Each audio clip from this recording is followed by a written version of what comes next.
Speaker. Simon O'Connor. A certain Alfred Naro and I were debating who would go first, and of course with his great passion and exploration of the truth, it's a difficult one to follow, but Alfred, Mr Naro, has indicated some of the really strong elements of this government, and I am very pleased to take a call in support of the PM's speech and a rejection of what are the distractionary comments of the Labour Party in particular, in fact bad grammar as well, always a shocker. But I want to acknowledge Alfred. He works incredibly hard for the good people in Te Atatū in particular, provided me great support in Tamaki with his connections there. But drawing on the fact of his passion, that is a passion shared by every member on this side of the House, and a passion that is importantly unified. This is a national party with purpose, and purpose behind the Prime Minister. We know from the facts, and as Alfred had said, the facts are very clear.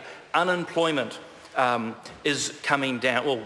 Unemployment is coming down. We have an economy that is growing. We are seeing wages increasing. And I find myself, as I move around my electorate, and Tamaki is a diverse electorate, people are feeling the benefits. They are feeling it in their businesses, in their homes, in their schools, in the health sector. Wherever they are engaging, they are seeing the differences that National Party is making. And really importantly, Mr Speaker, they again see a strong, unified party united behind its leader.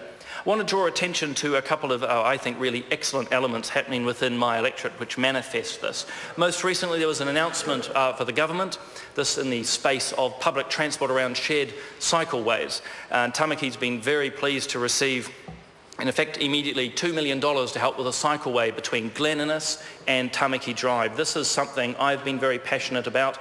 I know our local board there in Ōrākei have been passionate about joining up our communities, Mr Speaker. Glen Innes to Tamaki Drive, a $9.5 million project that this government is committed to, and the good people of Tamaki are thrilled about.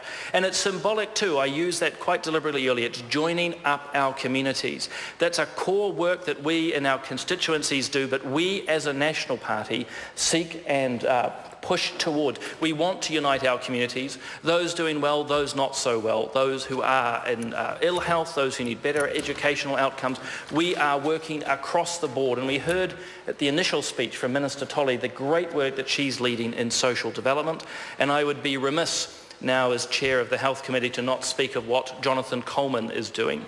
We have in the health sector had 2 ministers during this national government. Obviously the record of Tony Ryall stands for itself. In fact, I think all members across the House would acknowledge the amazing work that he did. But I want to acknowledge Minister Coleman as well. He has picked up the mantle and run with that incredibly strongly, and it's a pleasure to work with him. We're hearing in the Health Select Committee at the moment really positive stories coming out, particularly out of the DHBs, but other groups like the New Zealand Blood Service. Incredibly strong and helpful work that's going on for every New Zealander. So in thanking the Minister, I think it's also important, if I can from my role as Chair, to thank all those involved in the health sector, from the doctors to the nurses to the cleaners to the health support workers, community workers. What they do makes an enormous difference. I want to touch very quickly too, we've had a lot of talk about housing and where are the houses being built and what are the changes being made and where are the stats and figures.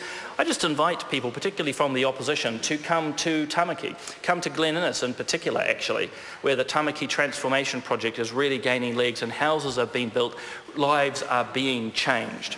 But I sense the bell is to ring. There's some prescience for you. I just want to finish though with a fun fact for the House. Gough lasted as leader of the Labour Party for around 1,100 days.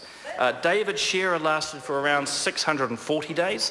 Mr Cunliffe lasted for over 300 days. So, Mr Speaker, it seems to me that each Labour leader since 2008 has lasted about half as long as his predecessor. And so far, half as long as his predecessor. And so far, Mr Little has lasted for 90 days. And so, according to the numbers, Mr Speaker, he's got about 90 days to go. So I would say that Mr Little's got around about till late May before someone comes for his job. Mr Speaker, this is all about the maths, people. This is the Labour Party's own Fibonacci sequence.